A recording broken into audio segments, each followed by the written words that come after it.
আপনাদের তো আমি এই অধিকারটা দেইনি, আমি তাহলে আপনাদের এগেইনস্টে মামলা করবো বা ব্যবস্থা নিব। বাজে ক্যাপশন কাইন্ডলি আপনারা লিখবেন না।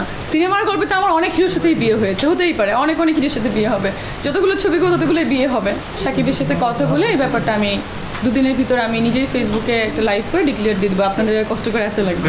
সে আমাকে বলেছে তুমি একটা প্রেস মিট করে সবার সামনে বলো, কারণ ব্যাড নিউজগুলো হচ্ছে তাকে আমি বাজে বাজে কথা বলেছি, ওই যে প্রেগনেন্ট, এডুকেটেড কিনা, ফ্যামিলি প্রবলেম, ফ্যামিলি ব্যাকগ্রাউন্ড, আমি কিন্তু কখনোই এগুলো বলিনি। না, সেটা সিনেমার জন্য কিনা সেটা তো বলছি। আমি সাংবাদিকদের ব্লেম কেন করছি বুঝতে হবে। আমি কিন্তু তাকে নিয়ে একটা বাজে কথা বলি নাই। আপনারা কিন্তু বারবার আমাকে একই কথা বলতে বাধ্য করবেন না, আমি কিন্তু আপনাদেরকে দিব না। আপনারা এটা ইট ডাজন্ট মিন আপনারা লিখতে পারেন যে আমি তাকে এডুকেটেড বলি নাই, আমি তাকে বাজে কথা বলেছি, তার ক্যারেক্টার ভালো এগুলো আমি বলেছি, এটা আপনারা লিখতে পারেন না। আপনাদের তো আমি এই অধিকারটা দেইনি, আমি তাহলে আপনাদের এগেইনস্টে মামলা করবো বা ব্যবস্থা নিব। সরি টু সে আপনারা কোনো বাজে ক্যাপশন লিখবেন না।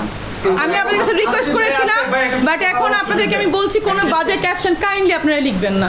একটা ভালো রিলেশনকে কেন আপনারা খারাপ করতে চাচ্ছেন? ইজ দ্য সুপারস্টার, আমার তার সঙ্গে গুড রিলেশন, আমার বড় ভাই বলেন, ফ্রেন্ড বলেন, সব কিছু সে। এখন যদি আপনারা এই ক্যাপশনগুলো লেখেন, তার সাথে আমার রীতিমতো একটা গ্যাঞ্জাম লেগে যাচ্ছে। তার সাথে আমার 3টে সিনেমার কথা চলছে, সাইন করা হয়ে গেছে, আপনারা জানেন, আমি নাম এখন আনি নাই, বাট তার সাথে পার্সোনাল রিলেশনটা আমার নষ্ট হচ্ছে। আপনারা এনিওয়ান প্লিজ দয়া করে আপনারা কোনো বাজে ক্যাপশন লিখবেন না। আমি রিকোয়েস্ট করেছিলাম, হাত জোর করে রিকোয়েস্ট করছি, লিখবেন না। যা যা লিখেছেন কাইন্ডলি সেটা আপনারা উঠে ফেললে আমি খুশি হব। সিনেমার গল্পে তো আমার অনেক হিরোর সাথেই বিয়ে হয়েছে, হতেই পারে অনেক হিরোর সাথে বিয়ে হবে, যতগুলো ছবি করবো ততগুলোই বিয়ে হবে। আমি এখন নিজেকে পাত্রীই মনে করছি না, আমি আগ্রহ কেন হব, পাত্রীই মনে করছি না। আর সেকেন্ড ব্যাপারটা হচ্ছে যে আরও কিছু ব্যাপার যেগুলো বলা প্রয়োজন, আর কি কোনটা বলবো।